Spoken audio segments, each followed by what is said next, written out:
to be fulfilled in order to maintain his so-called family and society. Purported by His Divine Grace, A.C. Bhaktivedanta Swami Srila Prabhupada. It is said that it is easier to maintain a great empire than to maintain a small family, especially in these days, when the influence of Kali Yuga is so strong that everyone is harassed and full of anxieties because of accepting the false presentation of Maya's family. The family we maintain is created by Maya. It is the perverted reflection of the family in Krishna Loka. In Krishna Loka, there are also family, friends, society, father and mother. Everything is there. But they are eternal. Here, as we change bodies, our family relationships also change. Sometimes we are in a family of human beings, sometimes in a family of demigods, sometimes a family of cats, or sometimes a family of dogs. Family, society, and friendship are flickering, and so they are all called asat. It is said that as long as we are attached to this asat, temporary, non-existent society and family, we are always full of anxiety. The materialists do not know that the family, society, and friendship here in this material world are only shadows, and thus they become attached.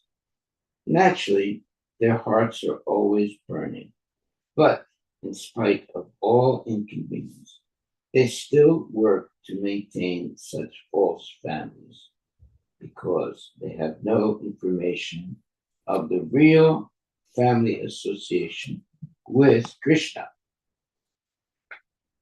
Well, what is the real family association? Shuta Gotra, Krishna's family. Why should we strive to be part of Krishna's family? Because it's eternal. Our mundane families are all going to disappear in time. So they are controlled by the time factor. But Krishna's family is not controlled by the it's not controlled by the time factor. Therefore, it's immortal. So we should try to enter into Krishna's family. And the easiest way to do that is to chant Hare Krishna, Krishna Krishna, Hare Hare, Hare Rama, Rama Rama, Hare Hare. The Hare Krishna Mahamantra puts us directly in contact with Krishna because we are repeating his transcendental names. So, family, society, and friendship are flickering, meaning they're not permanent. And so they are called asat. It is said that as long as we are attached to this asat, temporary, non-existing society and family, we are always full of anxieties. The materialists do not know that the family, society, and friendship here in this material world are only shadows, and thus they become attached. Naturally, their hearts are always burning, but in spite of all inconvenience, they still work to maintain such false families because they have no information of the real family association with Krishna. Haribol. Well, we should become part of Krishna's family. It's not difficult. You just take the association of devotees and now you're in the family of Krishna, and follow the rules and regulations of Krishna consciousness. Krishna's family is eternal, so that's the real family. All the family relationships we have in the material world are temporary.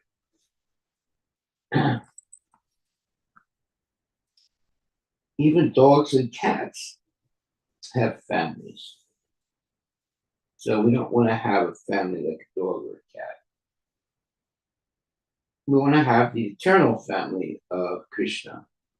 And that is not difficult to obtain. That's why it says that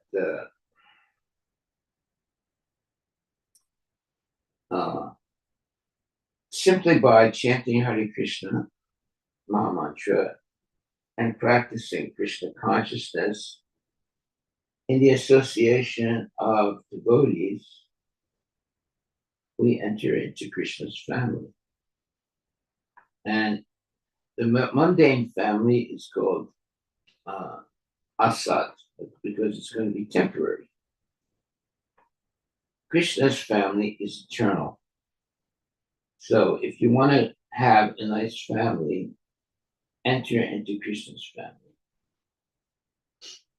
That's why it says here, the materialists do not know that the family, society, and friendship here in this material world are only shadows, and thus they become attached. Naturally, their hearts are always burning. But in spite of all inconvenience, they still work to maintain such false families because they have no information of the real family association with Krishna. Srila Prabhupada. Yeah, I know in my own experience, I was always, I was born in Philadelphia, and my immediate family was living in Philadelphia. But the extended family, like my father's brother and my father's brother's family were in New York. And we would see them periodically, like every 2 years or 3 years. Even though New York is only maybe, I don't know, 2 hours away from Philadelphia. And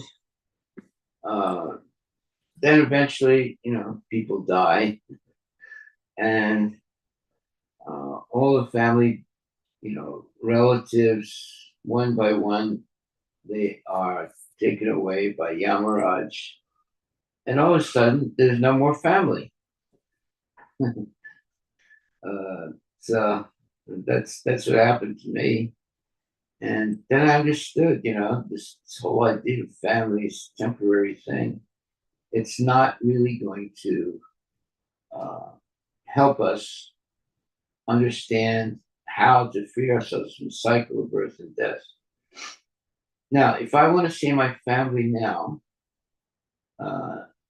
I can go to the cemetery where not all, but many of my family members are there. And there's a vault where they put their money together and they bought this vault where you could put maybe 10 bodies in. And well, that's my family. That's not really the family.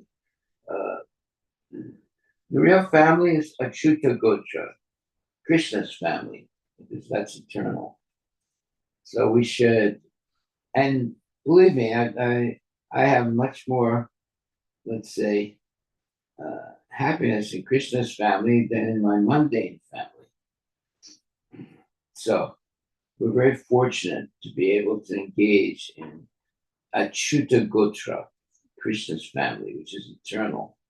And it's full of bliss and happiness. It's not full of misery and sense gratification. Okay. So this said statement, it is said that it is easier to maintain a great empire than to maintain a small family, especially in these days when the influence of Kali Yuga is so strong that everyone is harassed and full of anxieties because of accepting the false presentation of Maya's family. Now, I actually experienced that. Uh, my mother had a half brother, meaning uh, he, anyway, she had a brother. And we would see the brother at least once a year. So one time, when when her brother was visiting our house, my mother said something, and her brother didn't like it, and he stopped talking to her. He never talked to her again. Now, my mother is not a nasty person. She's a nice person. She used to like to, say sometimes some jokes, but uh, she said something that her brother didn't like it, and that was it. It was over. So no more brother and no more uncle. So we can understand that the relationships are very, very tenuous. They can end at any time. It's not simply by death. It's just by saying one word that somebody doesn't like, and they say, "Okay, I'm never going to talk to you again." So this whole idea of family is very, very ephemeral, temporary. And Prabhupada here says that the family we maintain is created by Maya. It is perverted. It is the perverted reflection of the family in Krishna Loka. In Krishna Loka, there are also family, friends, society, father and mother. Everything is there, but they are eternal. Here, as we change bodies, our family relationships also change. Sometimes we are in a family of human beings, sometimes a family of demigods, sometimes a family of cats, sometimes a family of dogs. Family, society, and friendship are flickering, and so they are called asat. It is said that as long as we are attached to this asat, temporary, non existing society and family, we are always full of anxieties. The materialists do not know that the family, society, and friendship here in this material world are only shadows, and thus they become attached. Naturally, their hearts are always burning, but in spite of all inconvenience, they still work to maintain such false families because they have no information on the real family association with Krishna. Yes. Well, I saw that little by little, every one of the members of my family died. And now there's only one distant relative that's in my family. And that that relative that I have, I never see. She doesn't talk to me. So I'm not part, basically, that whole mundane family is finished. But I have entered into a Krishna conscious family. And this family does not diminish, it increases, in fact, because there's so many nice devotees. Now, of course, even devotees leave their bodies, but they are always uh, chanting Hare Krishna and practicing Krishna consciousness. Whereas my mundane family was not chanting Hare Krishna. They were eating meat, they were gambling, they were uh, doing all kinds of unsavory things. Sometimes they would get drunk at parties, and it was actually hellish. Whereas the Krishna consciousness family is full of bliss, happiness, and clean habits, and always chanting and dancing and having nice prasadam. So that's our real family, Achyuta Gotra, the family of Krishna, the Supreme Personality of Godhead. In Krishna Loka, Prabhupada says in this verse, in the purport, in Krishna Loka, there are also family, friends, society, father and mother, and everything is there, but they are eternal. Here, as we change bodies, our family relationships also change. Sometimes we are in a family of human beings, sometimes in a family of demigods, sometimes a family of cats, or sometimes a family of dogs. Family, society, and friendship are flickering, and so they are called asat.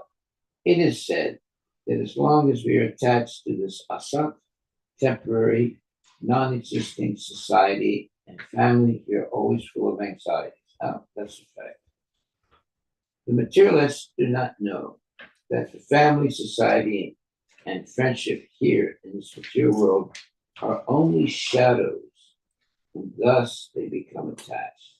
Naturally, their hearts are always burning, but in spite of all inconvenience, they still work to maintain such false families because they have no information of the real family association with Krishna.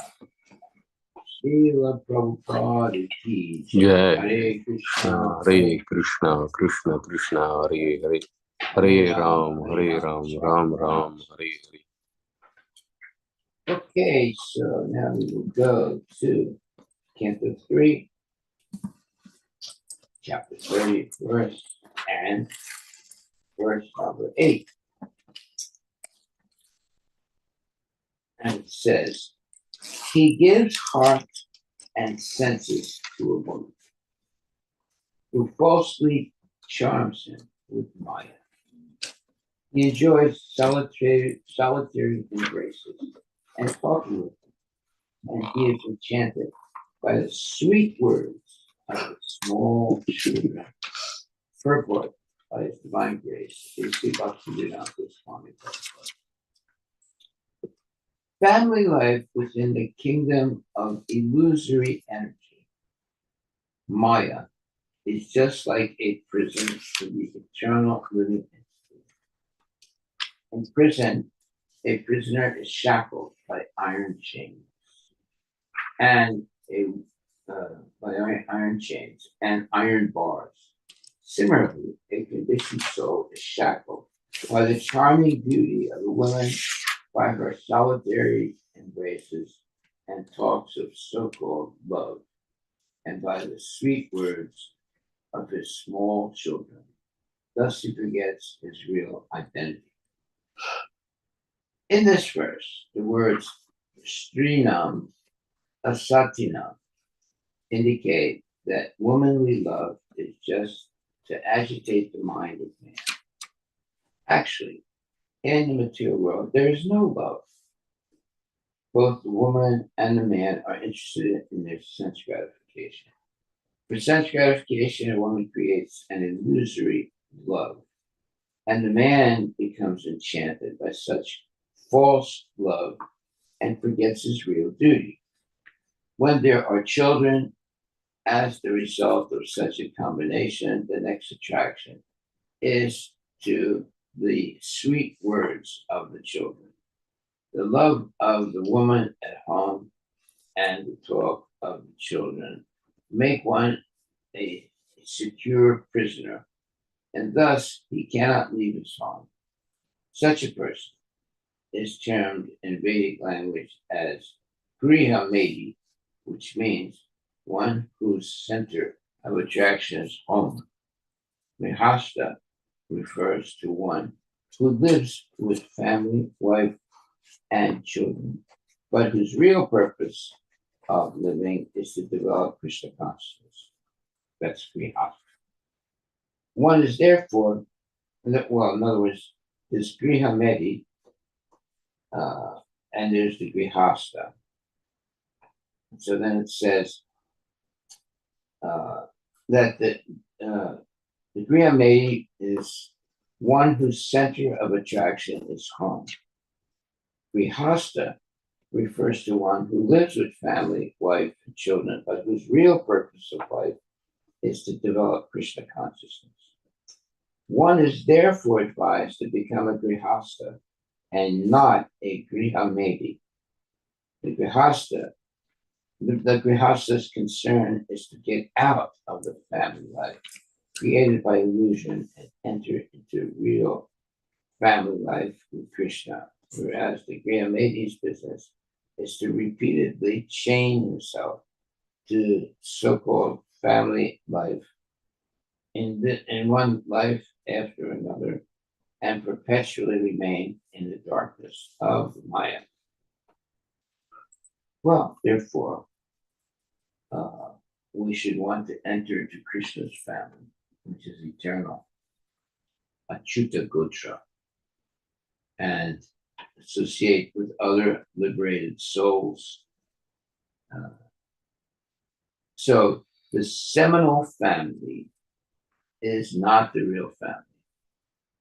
The spiritual family is the real family.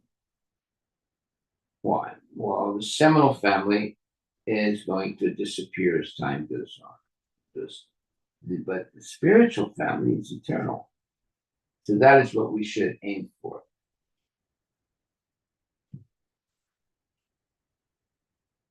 Okay, so let's go to the next one. So one takeaway here is the Grihamedi, which means one whose center of attraction is home, and the Grihasta refers to one who lives with family, wife, and children, but whose real purpose of living is to develop Krishna consciousness.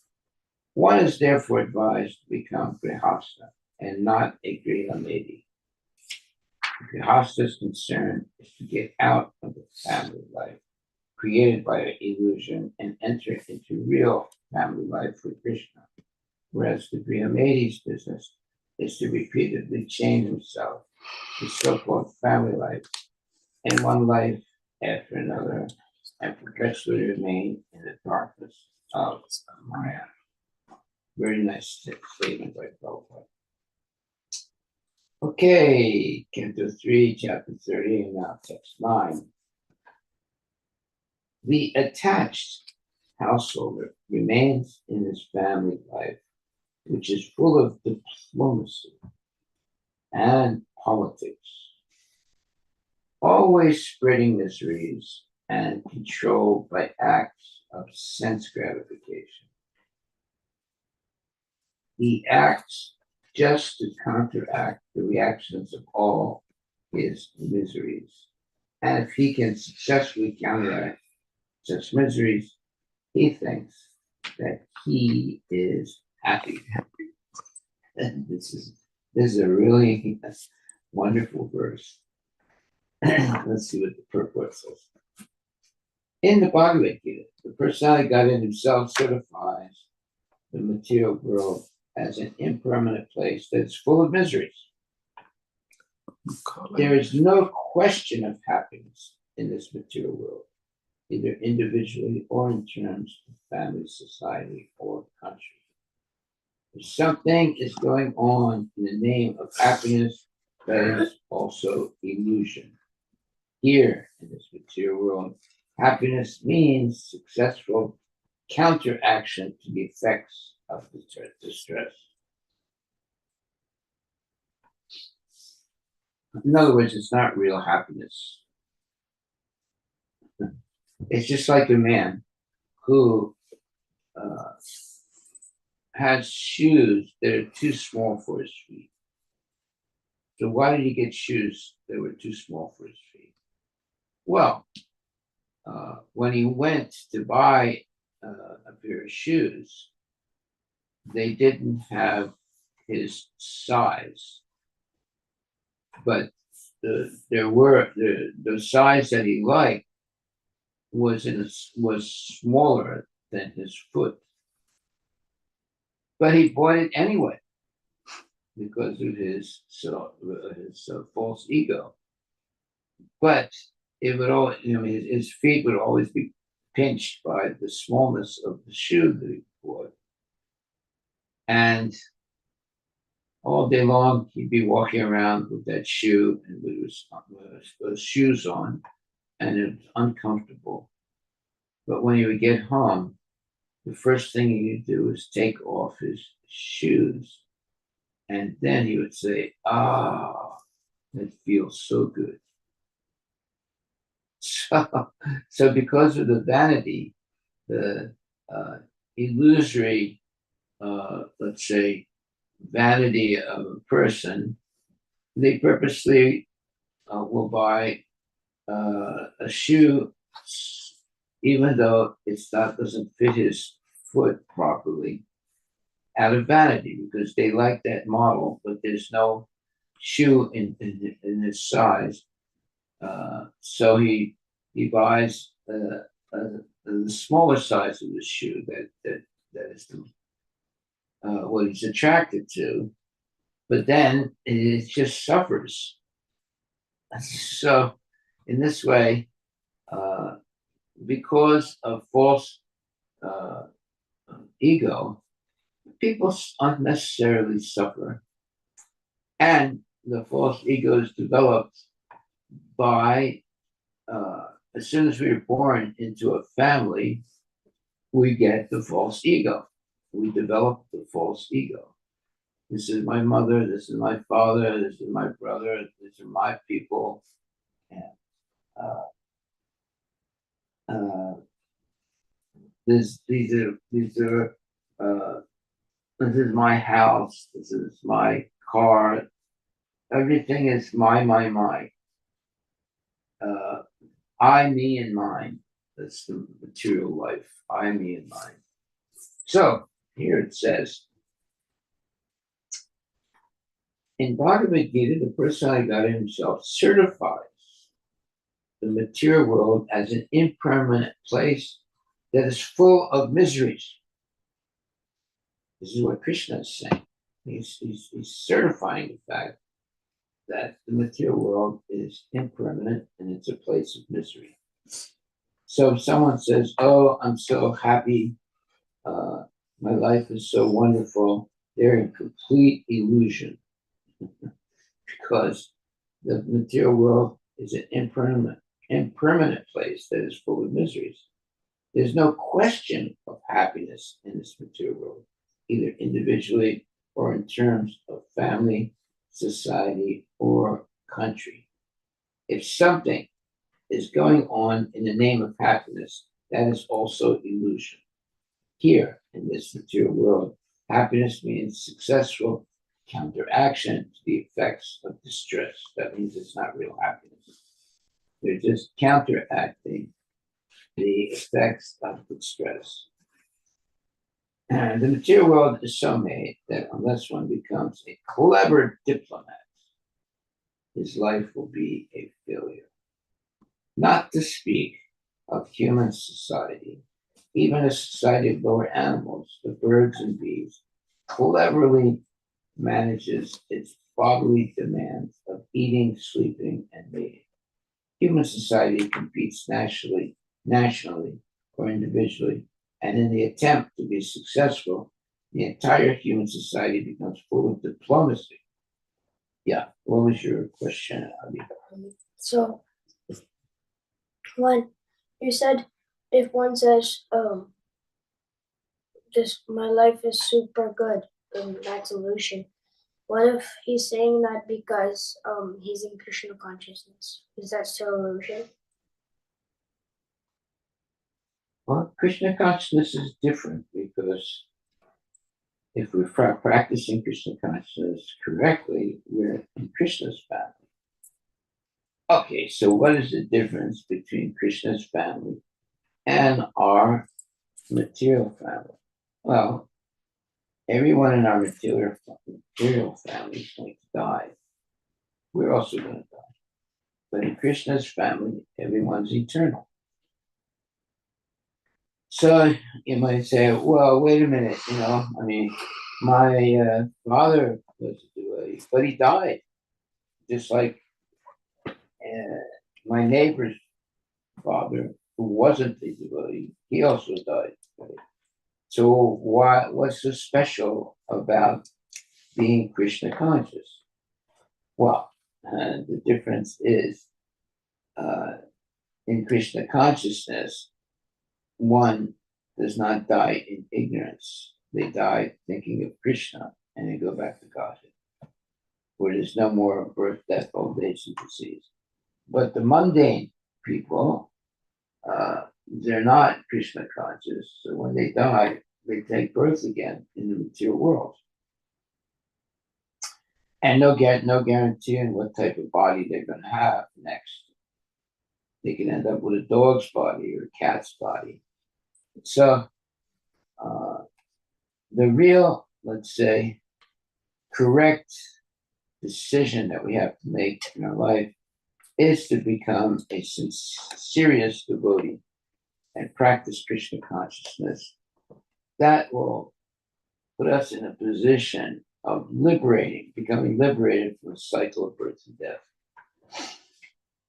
Just being a perfect father or mother and then getting old and then dying, that does not solve the problem of life. The real problem of life is repeated birth, death, old age, and disease. So just by being a good father or mother, meaning taking care of the children and maintaining the house and always having food on the table and so forth, working hard to do that, that's not the real purpose of life. Someone might say, yeah, but that's a good father or a good mother. That might be true, but unless we become Krishna conscious, our life is a failure. And the proof that it's a failure is repeated birth and death. The material world is called Martya Loka, the place of death. So simply taking birth and rebirth and rebirth and rebirth in the material world is the sign of failure of the human form of life. But if we make this our last birth in the material world, by becoming serious about practicing Krishna consciousness, that means that we've had a successful life, and now we go back to the eternal world of Vaikuntha. There is a place called Vaikuntha, and it is a place where people are eternal. So that's what we should aim for. Simply having continual lifetimes in the material world and changing bodies and changing families, that's not really the purpose of life. And the purpose of life is to understand our relationship with Krishna. Krishna is the Supreme Personality of Godhead, and we're the eternal servant of the Lord. And we should engage in devotional service, knowing that we're always subordinate to the Lord, and we're meant to serve the Lord, not to serve our own sense gratification or our extended sense gratification, such as family and relatives and friends and so forth.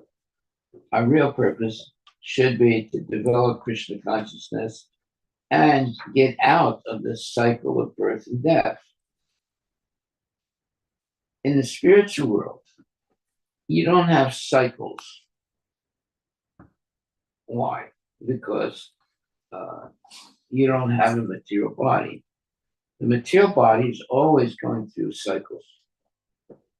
And if because of material consciousness, you're getting one body after another. And in other words, one is trapped in this process of changing bodies. But in Vaikuntha, people have their eternal body. They're not going through this merry-go-round of changing bodies all the time and getting old, getting sick, and dying, and then taking birth again in another body. Could be a dog body, it could be a cat body. All that cyclic existence is eternal also. Why? Because the soul is eternal. It's never going to die.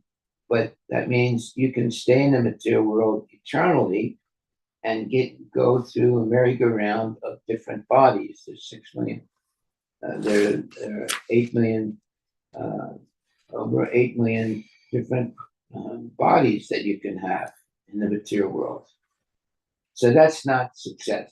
Success is to have spiritual body and to go back to Krishna with your spiritual body and have eternal life. So everything depends on who we associate with and what knowledge we are learning. So if we associate with devotees and we're learning the knowledge of Krishna consciousness, that means our life is a success and we will go back to Godhead. If we're associating with mundane people,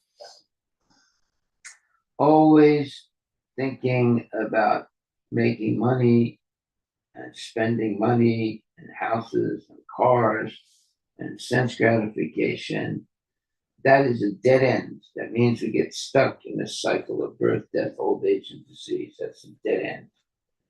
It doesn't lead to what is the real purpose of life, which is going back to Godhead. It keeps us in that cycle of birth, death, old age, and disease. So we want to break that cycle.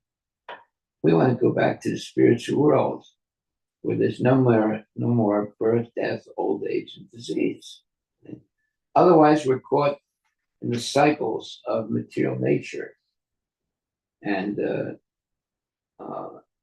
it's basically ignorance.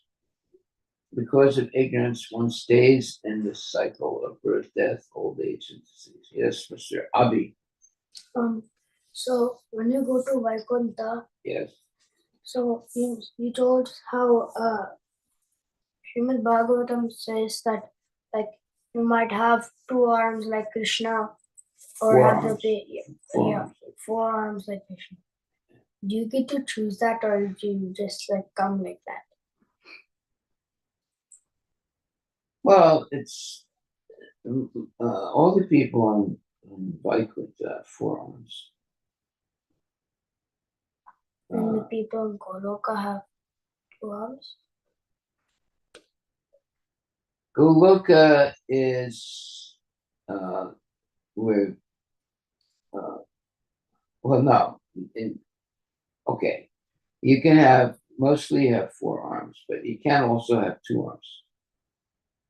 It depends which parts of the spiritual world you're in. Like, for example, if you go to Vaikuntha, you have 4 arms. If you go to Krishna Loka, you have 2 arms. So it just depends on where you go and what you're aiming for. So someone who goes to Vaikuntha is liberated. But unlike Vaikuntha, everybody has 4 arms. If you go to Krishna Loka, is it also possible that you can get 4 arms too? I don't know, but I don't think so. But I don't know for sure. Well, let's put it like this.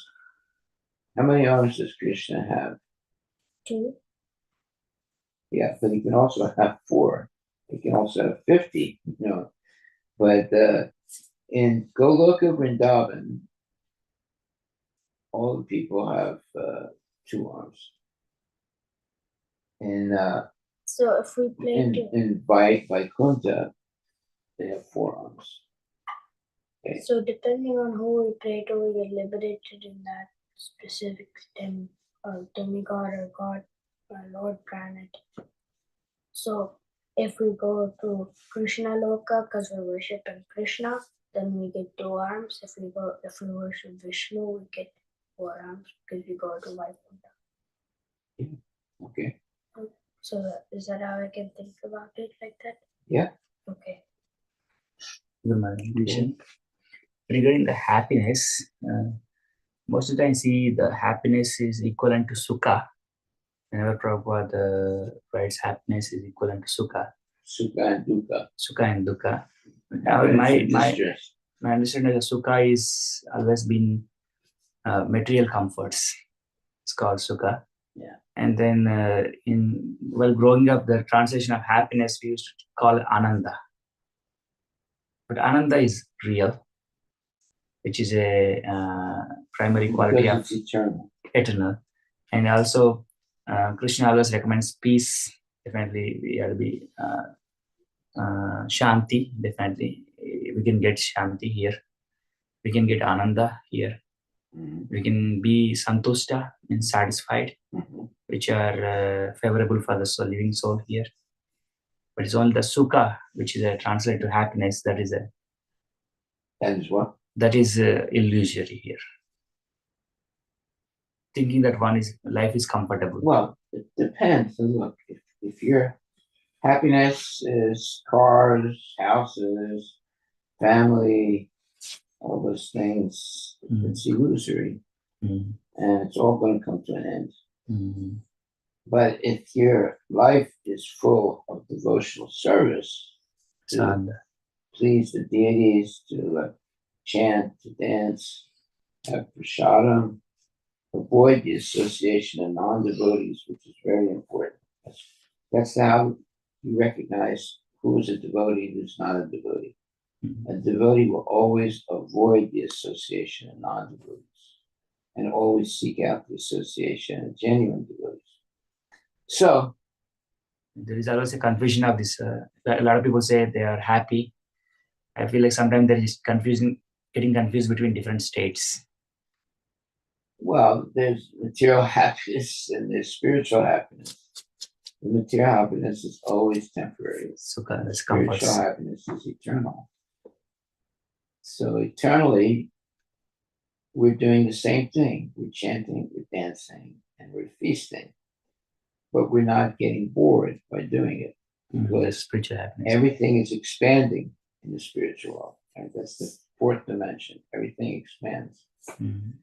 In the material world, everything is becoming more and more limited.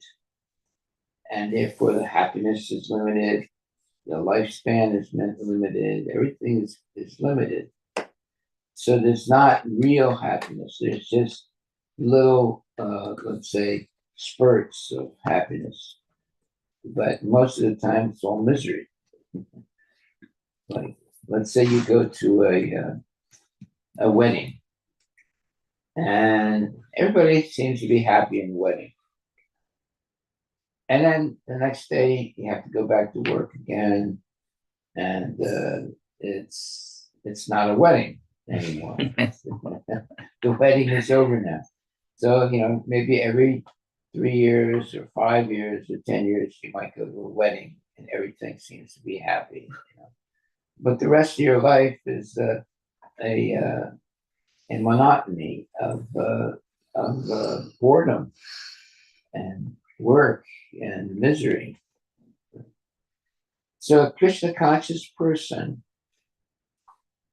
no matter where he or she is always happy because they're always chanting Hare Krishna, always offering food to Krishna and then receiving back prasada, always reading the Shastras, always associating with other devotees.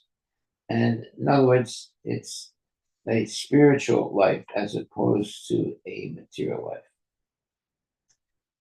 The spiritual life becomes eternal if we don't fall down, if we continue throughout our life, then it'll become eternal. So that's the real goal of life. So there are many different goals people have in life. Some people, their goal is to go to Mars. Okay, so they work really hard to become an astronaut. But what do you get by going to Mars? Just old age, disease, and death. That's all. It's on Mars also. It's on the moon also. It's on the Earth planet also. So the real purpose is to go back to Vaikuntha, where there's no birth, death, old age, and disease. So instead of spending billions of dollars trying to go to Mars or the moon, we should use all that money in Krishna's service and go back to Vaikuntha. Now, all depends on what your goal is in life. So most people's goals are material goals.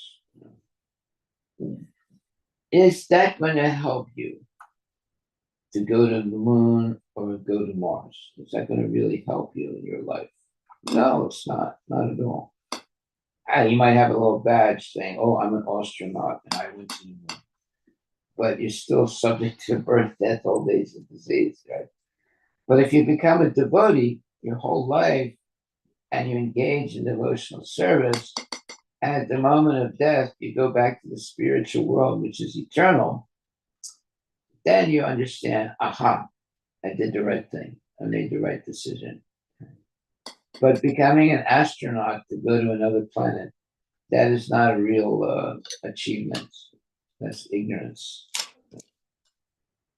And anyway, our body is not made to live on those other planets. So we should make the best of a bad bargain. The bad bargain is the material body and living in the material world. And the best is using the material body and everything in the material world in the service of Krishna. So that's how to make the best of a bad bargain. The bad bargain is the body and material sense gratification. But you can dovetail all your activities and thoughts into Krishna and Krishna consciousness.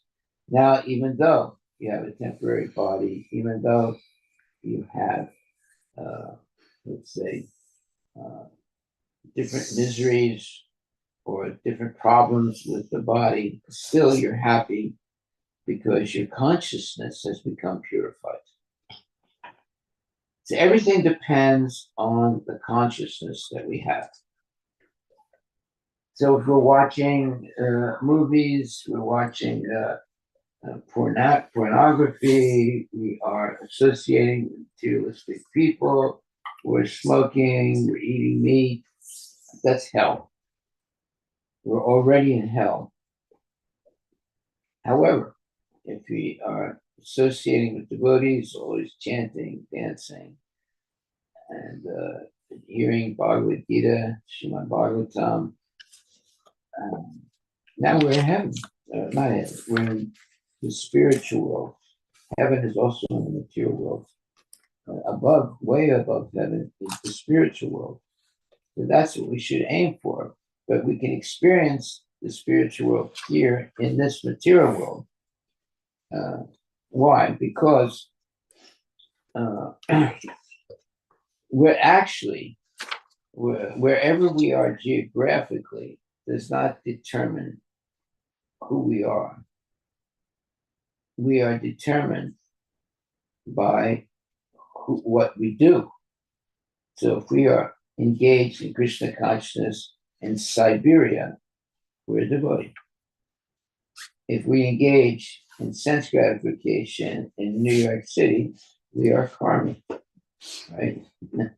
So we should always be engaged in devotional service to Krishna with the help of bona fide guru or gurus, and live a sattvic life, a spiritual life, in the mode of goodness or transcendental goodness, and not be a victim of ignorance. Ignorance, people talk about the devil. In Krishna consciousness, there's no devil, but there is ignorance. So ignorance is the real devil. And ignorance is something that we choose to have because we have free will. So some people choose to be in ignorance their whole life, even though they have many opportunities to have real knowledge and associate and real association and go back to Godhead, but they choose to be in ignorance, just like a drug addict.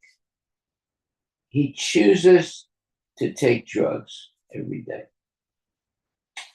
Now, he could give it up and become a devotee, but for some reason or other, he is addicted to drugs, and he eventually kills himself by taking all his drugs.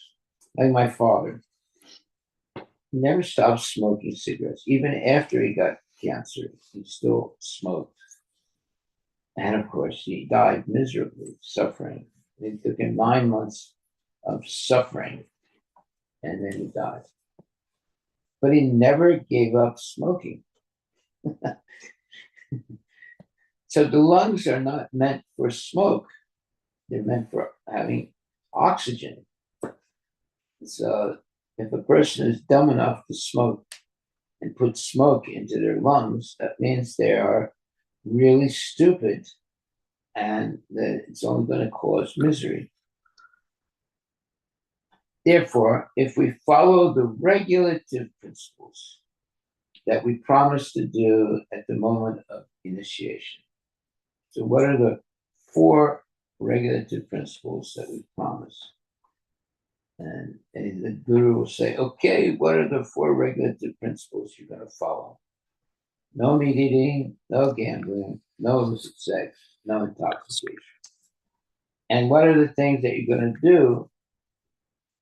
Chant Hare Krishna, eat only prasadam, associate with devotees, and go on Harinam Sankirtan. Okay, so that's the mercy of Prabhupada and the Acharyas.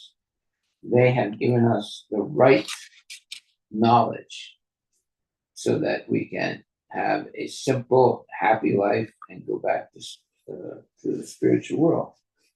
And it's much more happiness. There's much more happiness in being a devotee than to being a non-devotee. Non-devotees, they have to go through, they do all these abominable things. Like, and Prabhupada said once, people think having sex is nice, but actually it's really horrible. And it's a fact. It is definitely a fact. So the little bit of pleasure you might have by having sex is a curse, because whatever pleasure you're having by having illicit sex, it only lasts for a short while, very short while, and then you have to repeatedly want to do that over and over again to experience that little bit of happiness that there might be. But in Krishna consciousness, you don't have to have illicit sex. Your consciousness and your body and mind are all focused on pleasing Krishna, and all the activities of pleasing Krishna are full of bliss and happiness. So that should be our real goal. Always Achyuta Gotra, being in Krishna's family. Hare Krishna. All glories to Srila Prabhupada. Ki Jai. So the Grihamedi is one whose center of attraction is home. And Grihasta refers to one who lives with family, wife, children, but whose real purpose of living is to develop Krishna consciousness. So that proves that you don't have to reject your family to be Krishna conscious. One is therefore advised to become a Grihasta and not a Grihamedi. The Grihasta's concern is to get out of the family life created by illusion and enter into real family life with Krishna. whereas the Grihamades business is to repeatedly chain himself to so-called family life in one life after another and perpetually remain in the darkness of Maya. So we can be engaged in Krishna's family, or we can be engaged in Maya's family. If we choose Krishna's family, we will be liberated. If we choose Maya's family, we'll be always victims in the material world of Maya. Harivilas, thank you very much. Any questions, comments?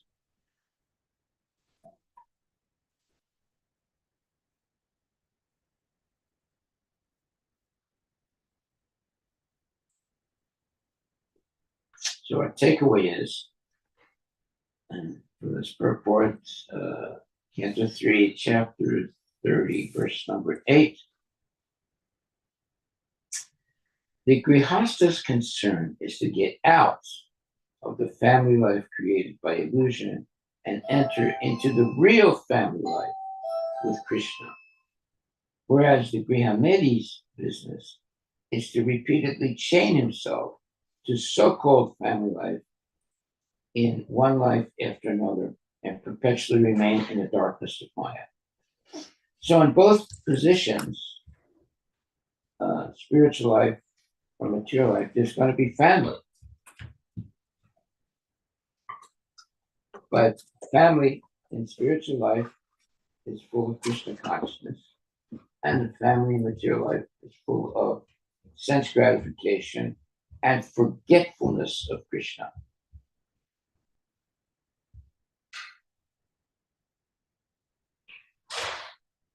Krishna consciousness means always remembering Krishna, and material life means always forgetting Krishna.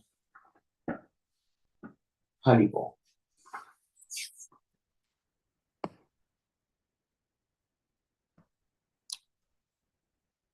Hare Krishna, any questions online?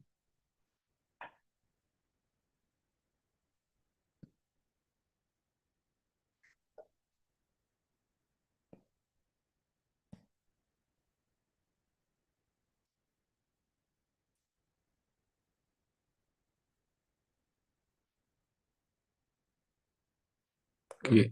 Yes, go ahead. You have mentioned that real family members, they also disappear, Yeah. just like material family members, they are disappearing. Yes. And you had mentioned that they are not dying in ignorance, they are remembering Krishna and going back to Godhead. Let's hope. Yeah. So how a person should handle like a material life, material people are also dying and devotees are also dying. So how to like deal with it, like, because yes, theoretically we know they. The way you deal with it is become a pure devotee. Because now, if you become a pure devotee, you can liberate many generations of your family. So that should be our real purpose in life. Not only to liberate ourselves, but to liberate family members by becoming a pure devotee. And it's guaranteed that so many generations of your family will be liberated if you become a pure devotee. So that should be our real purpose in life. Not just because we want to free our family members, but because that's the best way to use the human form of life, is to become a pure devotee. And then you liberate yourself from the cycle of birth and death. And you also liberate many other people. So it's all around goodness, all around ecstasy, all around happiness by being a devotee. And being a karmi is all around misery and always, having controversies in your life In spiritual life, you don't have any controversies because you don't have any sense gratification. And you're not seeking sense gratification. What is sense gratification? Basically, it's exploiting another person for your sense gratification, or exploiting yourself for sense gratification by avoiding Krishna consciousness. But when you engage yourself in the service of Krishna, now you're free of that exploitation and you're simply working to give Krishna pleasure and avoiding all sinful activities. You can't please Krishna if you're engaged in sinful activities. So that's the first thing we have to do in order to have a spiritual life. Avoid all sinful activities, meat eating, gambling, sex, intoxication, and so forth. There's so many more things to it. It's not just those four things. But to become purified of all sense gratification. And now you're in a position to be educated in Krishna consciousness. As long as we have bad habits, we're not going to make any real advancement spiritually. But if we give up all our bad habits and maintain a Krishna conscious life, then we're going to learn so many things, and we develop the taste for being Krishna conscious, and we develop when we spit on sense gratification, right? It becomes disgusting. So then simply spitting on sense gratification is not enough. You have to actually feel and experience the transcendental pleasure of Krishna consciousness. Yeah, there are people that, be in a dark cave and meditating in silence. Okay, they might not be committing any sinful acts, but that's not the real goal. The real goal is to actually taste and experience transcendental happiness in Krishna consciousness and being free of material desires and being fully engaged in devotional service. Now you've become a spiritual person. Simply giving up sense gratification is not enough. That's what the Mayavadis did, to give up sense gratification. Okay, that's good, but that's not enough. You have to actually develop love for Krishna, and you do that through practical devotional service on a daily basis. Then gradually you develop that love for Krishna, and you're always happy. Even in the worst situation, you're always happy. You're never morose, you're never negative, you're always positive. Actually, so it says here,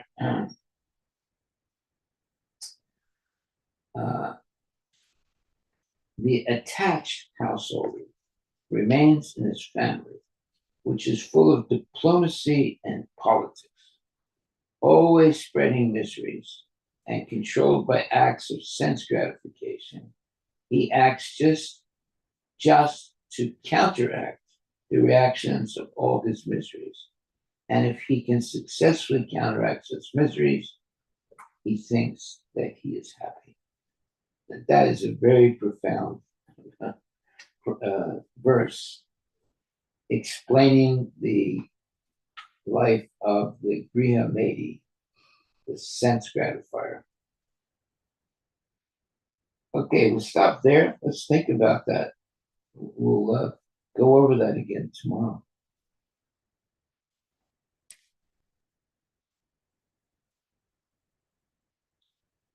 Yeah, the takeaway here that we should research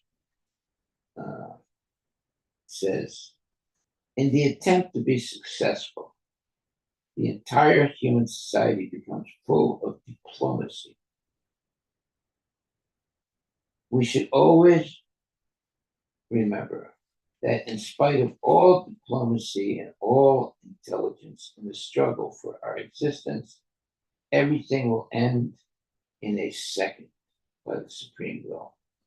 Therefore, all our attempts to become happy in this material world are simply a delusion offered by Maya. That is so profound.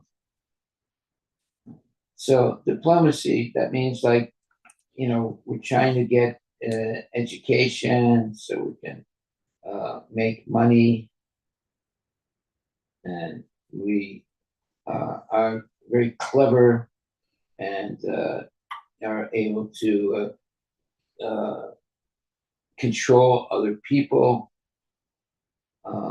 and we are always making really good investments, and our money is always increasing, and we always know how to find the weaknesses of other people and take advantage of them. That's what businessmen do. They try to find the weakness in a person, and take advantage of them. Right? So, we do not want to become diplomats and always engage in diplomacy. Diplomacy means that we're always trying to control things, people, and properties, and so forth. That process of trying to be the controller and the enjoyer, one has to become very good in diplomacy to do that. So, someone who's always living a life of diplomacy knows how to find the weaknesses of people and then control them by exploiting their weaknesses.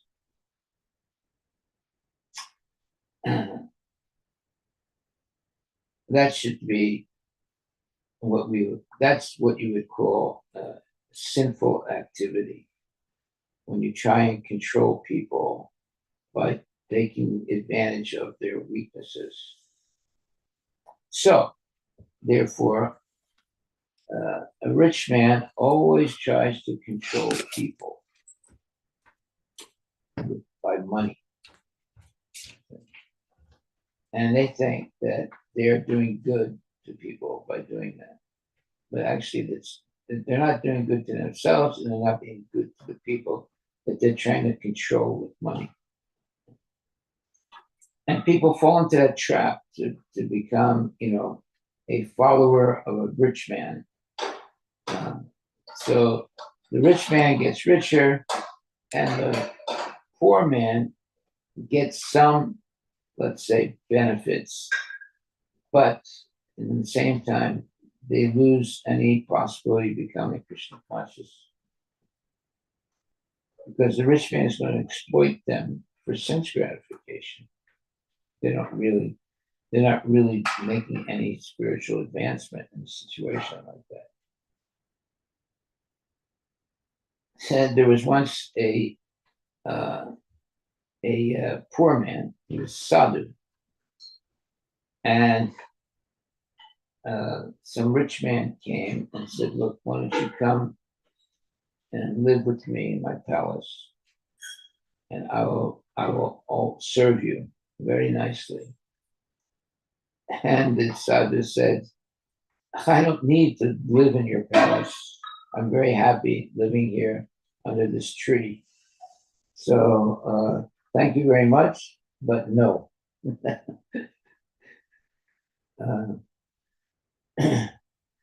We should not be, let's say, controlled by the opulence of other people and always hankering for it. We should be satisfied with whatever Krishna gives us, so that we have time and energy to practice Krishna consciousness. If our whole life is to have sense gratification, then we're not going to have time for Krishna consciousness. But if we live a clean life without hankering always for sense gratification, then we have time to be Krishna conscious. That's more important then going to parties, associating with rich people, trying to make a lot of money and become rich, this thing, that thing. If we are destined to have a lot of money, it'll happen without really, endeavoring for it. Some people are born, in families that are very wealthy. They didn't do anything. Actually, they did. They had good karma, right? But when they're born in this life, they're always born into money. Right? But that is a curse in some way, because usually those people that are born into money, they become sense gratifiers, and they never really become seriously Krishna conscious.